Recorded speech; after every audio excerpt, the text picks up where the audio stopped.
दूसरी पीढ़ी में हमने ट्रांजिस्टर को यूज में लिया था और तीसरी पीढ़ी में इन्हीं सैकड़ों ट्रांजिस्टर्स को मिलाकर एक इलेक्ट्रॉनिक डिवाइस आईसी, जिसका फुल फॉर्म है इंटीग्रेटेड सर्किट, इसका इसमें यूज किया गया।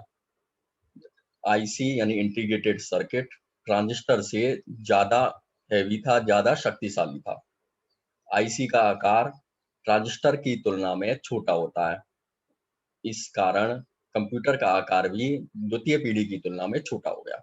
और जब आकार छोटा हो गया तो इनका वजन भी कम हो गया, और वजन कम होने के कारण इनका स्थानांतरण भी पॉसिबल हो गया। इनका स्थानांतरण पॉसिबल हो गया मतलब एक स्थान से दूसरे स्थान तक इनको लाया ले जाया जा सकता था। इनकी कीमत कम हो गई। कीमत कम होने के साथ साथ इनका उपयोग भी बढ़ गया, यानी ज्यादातर लोग इसे फिर इस पीढ़ी के में कंप्यूटरों को यूज में लेने लगे। इनमें ऊष्मा का उत्सर्जन कम हो गया। ऊष्मा का उत्सर्जन कम होने का मतलब है यहाँ पर कि यदि हम एसी लगा दें तो इसे लगातार घंटों तक काम कर सकते थे। बिना एसी के ये कम टाइम तक चलता था, लेकिन एसी लगाने के बाद ये ज्यादा टाइम तक चलने लगा, घंटों तक इस पर काम करने लगे। तो यह ऊष्मा उत्सर्जन इसका कम हो गया। इसमें हाई लेवल लैंग्वेज का यूज किया जाने लगा। हाई लेवल लैंग्वेज ऐसी लैंग्वेज है जिसे हम लोग भी समझ सकते हैं, हम लोग वर्क कर सकते हैं। इसमें इंटरनल मेमोरी की भी सुविधा आ गई। यानी इंटरनल मेमोरी मतलब जैसे मोबाइल में होती है इंटरनल मेमोरी होती है और एक चिप होती है। चिप होती है एक्सटर्नल मेमोरी, और जो मोबाइल में मेमोरी होती है वो इंटरनल मेमोरी। उसी तरह से तृतीय पीढ़ी के कंप्यूटरों में इंटरनल मेमोरी भी आ गई, जिससे इनकी स्टोरेज करने की क्षमता बढ़ गई। यानी ये अपने में ज्यादातर डाटा को, ज्यादातर इंफॉर्मेशन को स्टोर कर सकते थे। तो ये थी तृतीय पीढ़ी। और कोई एक बार दोबारा बता देता हूँ। चतुर्थ पीढ़ी 1971 से 1985। इनमें हम गणना कर सकते हैं, ड्राइंग बना सकते हैं, और जो भी काम हम आ, करते हैं आज, वो सारा काम हम चौथी पीढ़ी में कर सकते हैं। क्या इनकी आकार बहुत कम हो गया, और जब आकार कम हो गया तो इनको स्थानांतरण भी पॉसिबल हो गया।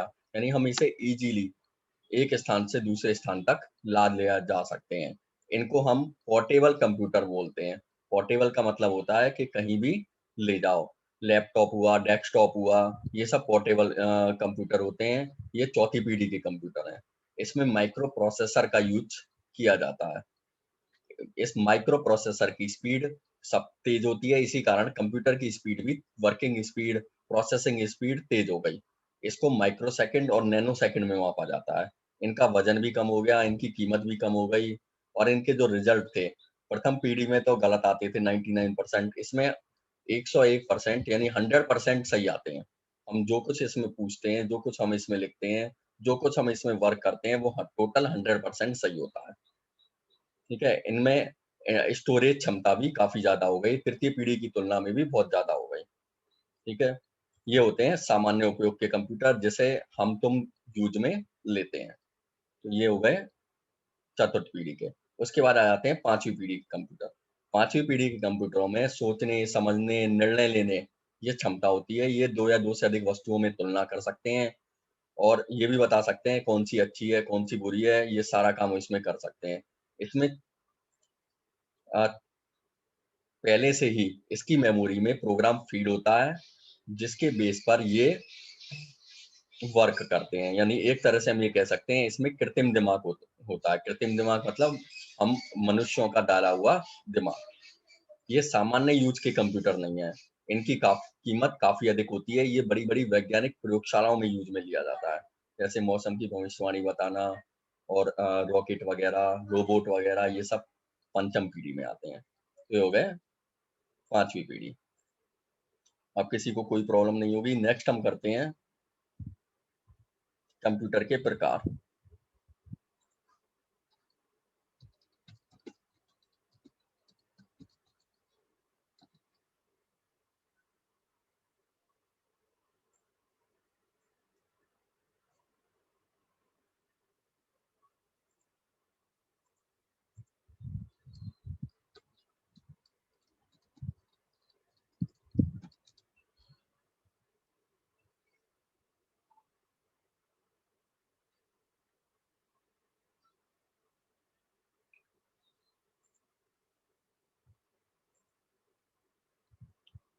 कंप्यूटर को 3 प्रकार के आधार पे बांटा गया है, एक आकार के आधार पर, एक प्रयोग के आधार पर और एक कार्यप्रणाली के आधार पर। स्क्रीन शो हो रही है? अर्पित? Yes sir. ठीक है।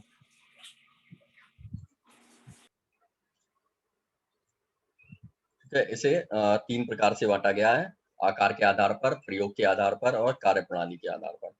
आकार के आधार पर ये 4 प्रकार के होते हैं, माइक्रो, मिनी, मेनफ्रेम और super computer. Micro computer, mini computer, mainframe computer और सुपर कंप्यूटर। तो माइक्रो कंप्यूटर होते हैं वो सबसे छोटे होते हैं, मिनी कंप्यूटर उससे बड़े होते हैं, मेनफ्रेम कंप्यूटर उससे बड़े होते हैं, यानी दोनों से बड़े होते हैं, माइक्रो और मिनी कंप्यूटर से, और सुपर कंप्यूटर इन तीनों कंप्यूटर से बड़े होते हैं। माइक्रो कंप्यूटर्स की कीमत सबसे कम होती है, मिनी कंप्यूटर उससे ज़्यादा, मेनफ्रेम कंप्यूटर की कीमत माइक्रो और मिनी इन दोनों से ज़्यादा होती है और सुपर कंप्यूटर की कीमत सबसे ज़्यादा होती है। माइक्रो कंप्यूटर्स को हम पर्सनल कंप्यूटर या पीसी भी कहते हैं। इसके अलावा हम बात करें मेमोरी की, तो माइक्रो कंप्यूटर की मेमोरी सबसे कम होती है, उसके बाद मिनी कंप्यूटर, उससे ज़्यादा होती है मेन फ्रेम कंप्यूटर की, और सबसे ज़्यादा यानी इन तीनों कंप्यूटर से ज़्यादा होती है सुपर कंप्यूटर की। और प्रोसेसिंग स्पीड भी माइक्रो कंप्यूटर की सबसे कम होती है, मिनी कंप्यूटर की उससे ज़्यादा, मेन फ्रेम कंप्यूटर की माइक्रो और मिनी इन दोनों से ज़्यादा होती है, और सुपर कंप्यूटर की प्रोसेसिंग स्पीड इन तीनों से ज़्यादा होती है। तो ये होते हैं आकार के आधार पे कंप्यूटर के प्रकार।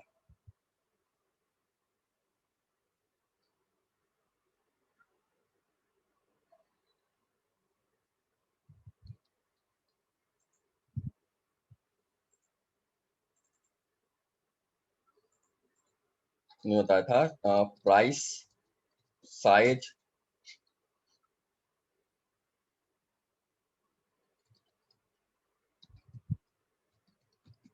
प्रोसेसिंग स्पीड और मेमोरी, इनके बेस पे जो सबसे कम होती है वो होती है माइक्रो कंप्यूटर। उसके बाद नेक्स्ट आता है मिनी। ये चारों ही यानी कीमत भी, साइज भी, प्रोसेसिंग स्पीड भी और मेमोरी भी माइक्रो कंप्यूटर से ज्यादा होती है मिनी कंप्यूटर में, और इन दोनों से ज्यादा होती है मेन फ्रेम, और सबसे ज्यादा होती है सुपर कंप्यूटर में।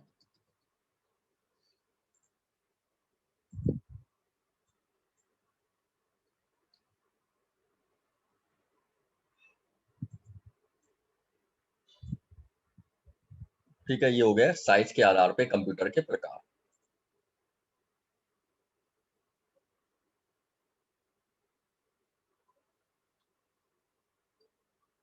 किसी को कोई प्रॉब्लम इसमें कंप्यूटर के प्रकार में साइज के आधार पे?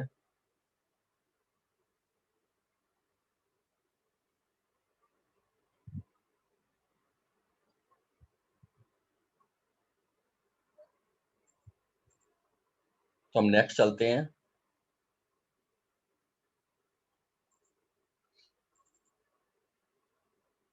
प्रयोग के आधार पे, प्रयोग के आधार पे ये 3 प्रकार के होते हैं, एनालॉग कंप्यूटर, डिजिटल कंप्यूटर और हाइब्रिड कंप्यूटर। सबसे पहले हम डिजिटल कंप्यूटर की बात करते हैं। डिजिटल कंप्यूटर होते हैं वो संख्याओं पर काम करते हैं, वो भी केवल 2 संख्याओं पर, 0 और 1। अब ये कंप्यूटर 0 और 1 पे कैसे काम करते हैं? मैंने बताया कि केवल 2 संख्याओं पे काम करते हैं, 0 और 1 पे, जबकि हम जो काम करते हैं वो या तो इंग्लिश में लिखते हैं या हिंदी में लिखते हैं।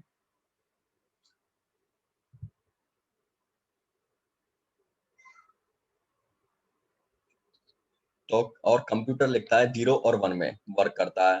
तो हम कंप्यूटर की लैंग्वेज कैसे समझते हैं और कंप्यूटर हमारी लैंग्वेज कैसे समझता है?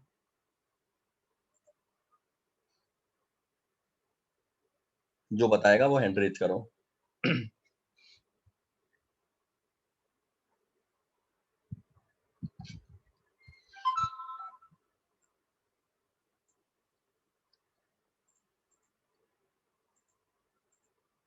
जो बताएगा वो हैंड रेज करो।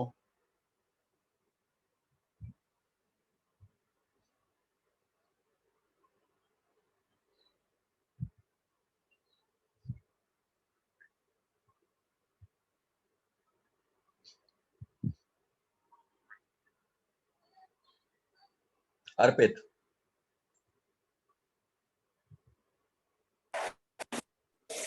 Yes sir. हाँ बताओ। सर क्वेश्चन क्या था? Computer sir zero. मेरे फोन में आवाज, सर एक मिनट बैच चली गई। कंप्यूटर 0 और 1 पे वर्क करता है और हम काम करते हैं इंग्लिश या हिंदी में। तो कंप्यूटर हमारी लैंग्वेज को कैसे समझता है और हम कंप्यूटर की लैंग्वेज को कैसे समझते हैं?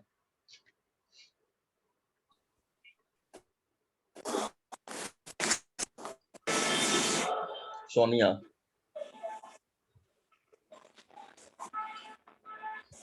सर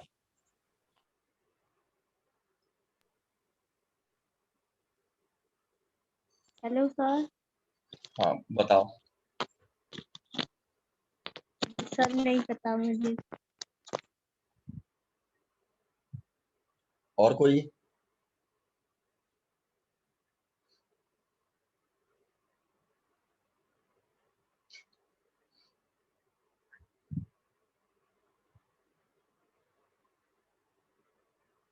चलो हम करते हैं।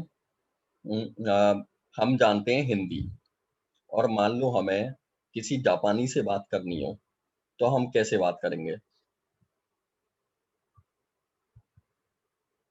जो जापानी पर्सन है वो हिंदी नहीं समझता और हम जापानी नहीं समझते। अब कौन बताएगा? हैंड रेज करो। ये प्रहलाद सिंह के नाम से आ रहा है।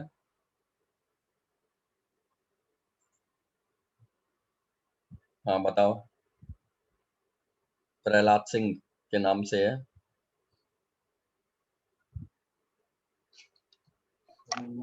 हेलो, हाँ बताओ। आ रही है सर आवाज? हाँ आवाज आ रही है। सर वो गलती से हो गया। हाँ सचिन सैनी।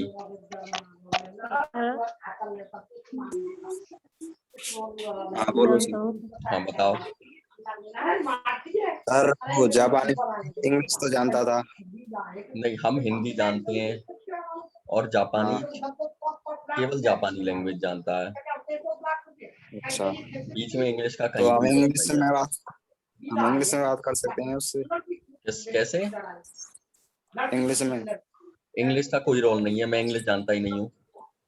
अच्छा ये बात है, तो आप ही बता दो सर। दीपिका।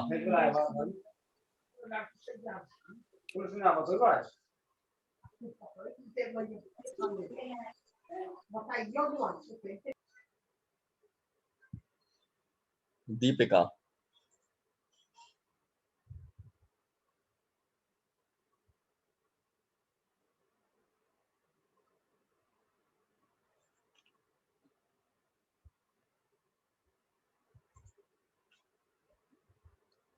चलो हम इस तरह से बात करेंगे कि बीच में कोई ना कोई ट्रांसलेटर होगा जो दोनों लैंग्वेज जानता है, और जब वो दोनों लैंग्वेज जानता है तो हम उसकी बात, ट्रांसलेटर उसकी बात हमें समझाएगा और हमारी बात उसको समझाएगा। उसी तरह से कंप्यूटर में ट्रांसलेटर होता है जो हमारी बात, यानी हम जो इंग्लिश और हिंदी में वर्क करेंगे उसे 0-1 में ट्रांसलेट कर देगा, और रिजल्ट जो हमें मिलेगा 0 और 1 में उसे इंग्लिश में या हिंदी में, जिस लैंग्वेज में हमने क्वेश्चन पूछा है उसमें ट्रांसलेट करके हमें रिजल्ट दे देगा। इस तरह के कंप्यूटर जो हैं सभी डाटा और निर्देश एक साथ लेते हैं और प्रोसेसिंग करने के पश्चात जो रिजल्ट आता है वो भी एक साथ देते हैं। हमने जितनी भी लिखा, जैसे हमने 5 पेज लिखे, तो पांचों पेज एक साथ हम लिख सकते हैं। और यदि हमने कोई क्वेश्चन 4 क्वेश्चन कंप्यूटर से पूछे तो चारों कंप्यूटर के चारों क्वेश्चंस के आंसर कंप्यूटर हमें एक साथ दे सकता है।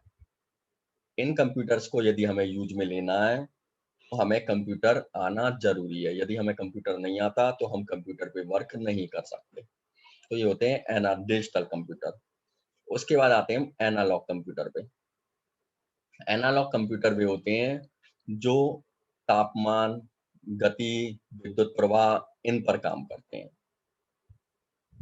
ठीक है, ये एक इंस्ट्रक्शन या डाटा पहले लेते हैं, उसका रिजल्ट देते हैं, रिजल्ट देने के बाद फिर दूसरा इंस्ट्रक्शन लेते हैं, उसका रिजल्ट देते हैं और फिर दूसरे रिजल्ट देने के बाद में फिर नेक्स्ट इंस्ट्रक्शन देते हैं। यानी एक एक करके ये रिजल्ट देते हैं और एक एक करके इंस्ट्रक्शन लेते हैं। ठीक है, और अगर इन कंप्यूटर्स को यूज में लेना है तो जरूरी नहीं है कि हमें कंप्यूटर आए। कोई भी नॉर्मल पर्सन भी जो कंप्यूटर का ज्ञान नहीं रखता, कंप्यूटर नॉलेज नहीं रखता, वो भी इन कंप्यूटर्स को यूज में ले सकता है। तो कौन से होते हैं एनालॉग कंप्यूटर, कोई बताएगा?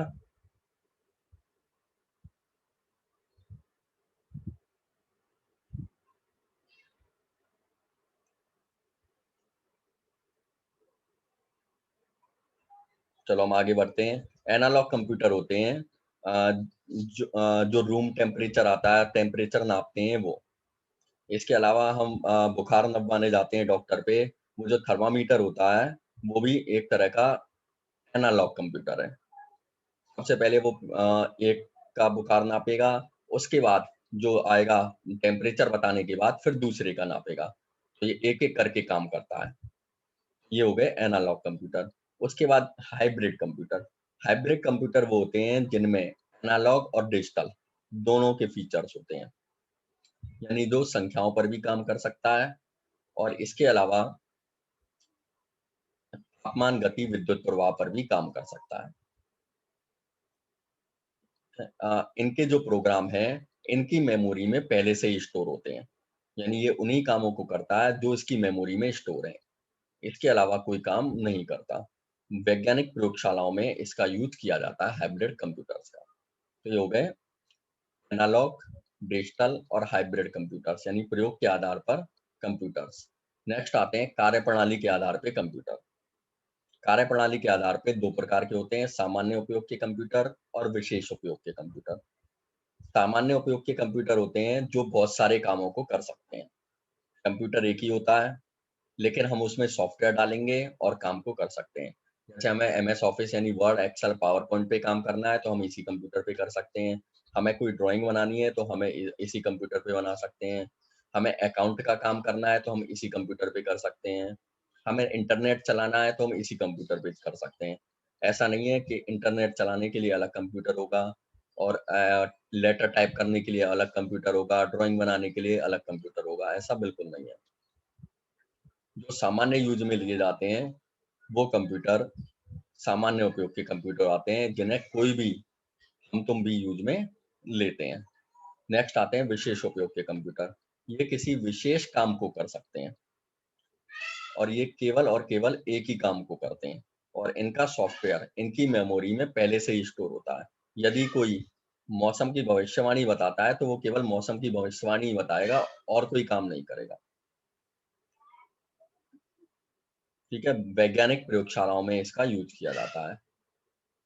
ये होते हैं विशेष उपयोग के कंप्यूटर। तो ये हो गए कार्यप्रणाली के आधार पे दो प्रकार के, सामान्य उपयोग के कंप्यूटर और विशेष उपयोग के कंप्यूटर। तो ये हमने पढ़े कंप्यूटर के प्रकार। तो कंप्यूटर के प्रकार में किसी को कोई प्रॉब्लम हो तो वो बताओ, हैंड रेज करो। कंप्यूटर के प्रकार, नेहा सैनी बताओ।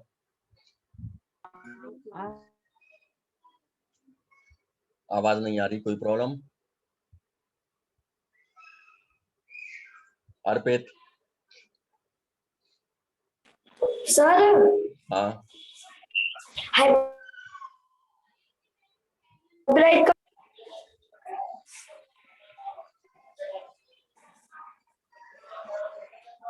अर्पित? सर हाँ पूछो, कोई problem? Hybrid computer hybrid computer? Sir hybrid computer वो होते हैं जिनमें एनालॉग और डिजिटल दोनों के फीचर्स होते हैं। ये वैज्ञानिक प्रयोगशालाओं में काम आते हैं। ये Yes, sir. संख्याओं पर भी काम कर सकते हैं और टेम्परेचर, गति, विद्युत प्रवाह इन पर भी काम कर सकते हैं। ठीक है, यदि कोई कंप्यूटर मौसम की भविष्यवाणी बताता है तो वो केवल और केवल मौसम की भविष्यवाणी बताएगा और कोई काम नहीं करेगा। Yes, sir. ये होते हैं hybrid computer. Next, Yes, sir.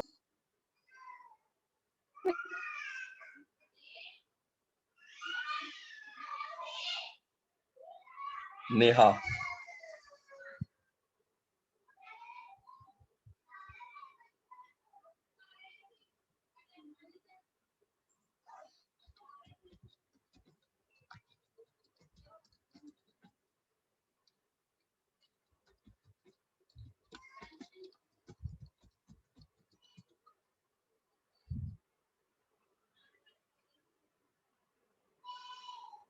Neha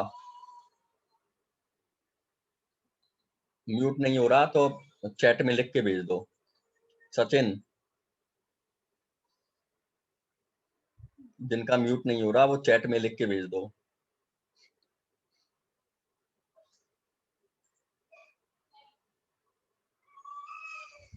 Sachin, Sonia,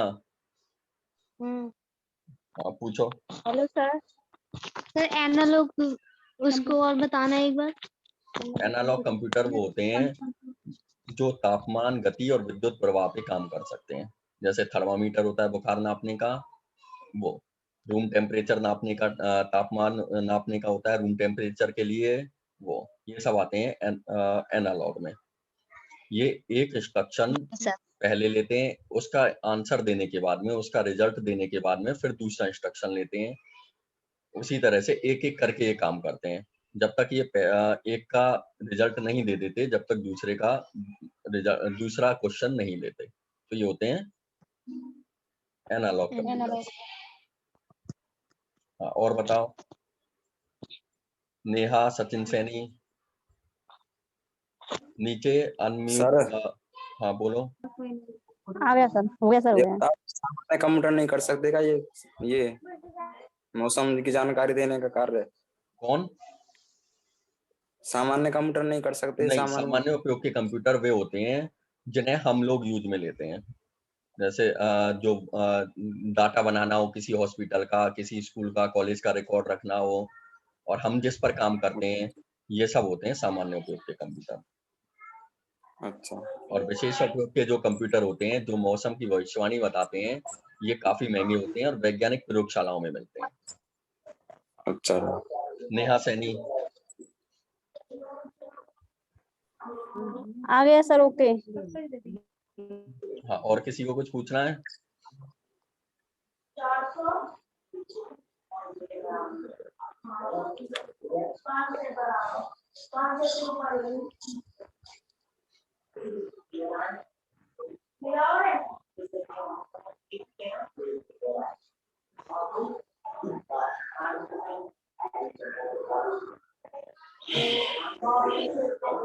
और किसी को कुछ पूछना है?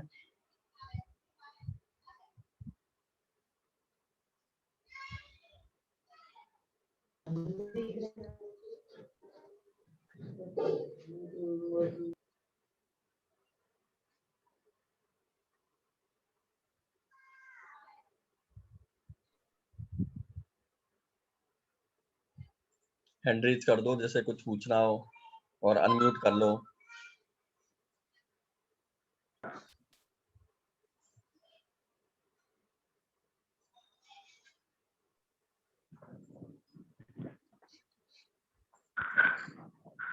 तो नेक्स्ट है कंप्यूटर के लाभ। कंप्यूटर के क्या क्या लाभ है?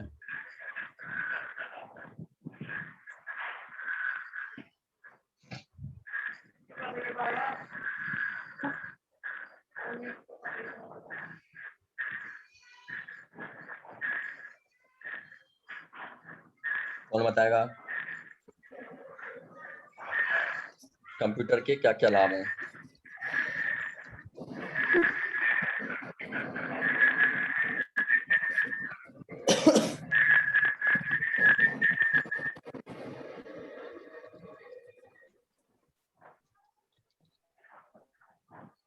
भावना।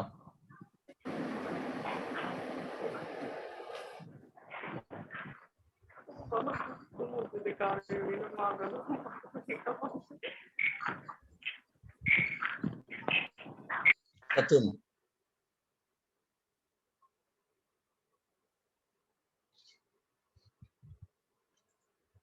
हाँ सचिन। सर हाँ, कंप्यूटर के क्या लाभ है? अच्छा, किसी भी कठिन कार्य को कुछ ही चंदों सेकंड में कर सकते हैं ये कंप्यूटर। और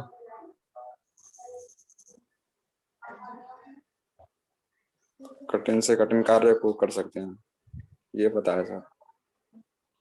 अर्पित।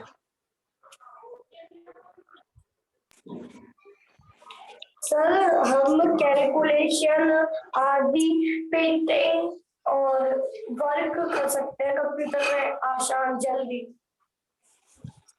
और कोई कंप्यूटर के क्या लाभ हैं?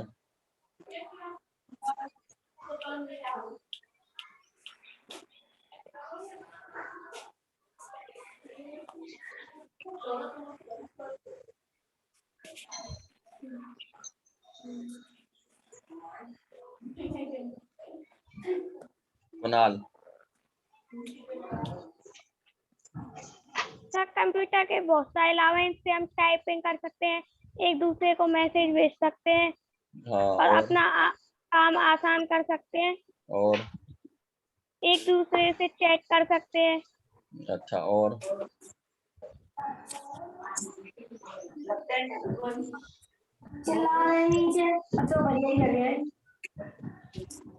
अच्छा, और कौन बताएगा? हैंड रेज करो।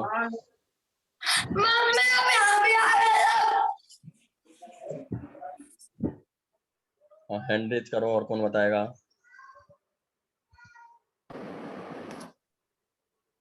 चलो, कोई बात नहीं। सर ये कंप्यूटर रिजल्ट के देने में सहायक होता है। क्या?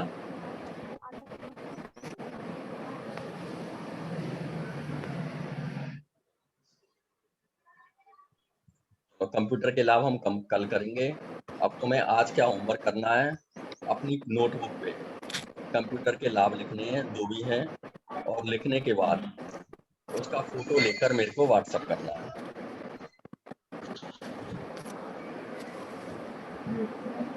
ठीक है, ये तुम्हारा आज का होमवर्क है।